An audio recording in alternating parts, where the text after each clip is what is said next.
So the 3D doodler, the world's first 3D pen.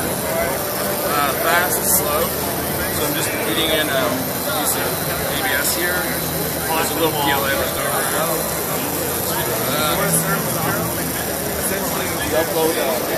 We have stencils that are available on our community site. Oh yeah, it's freehand.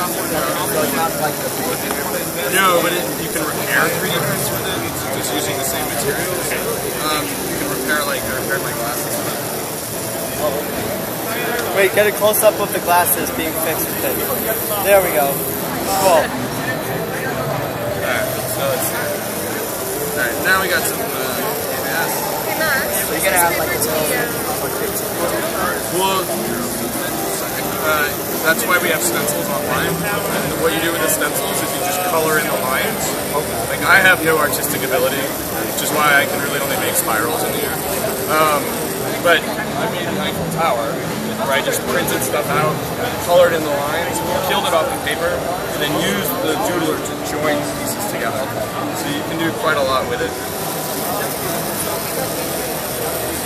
You know, you're making real physical objects.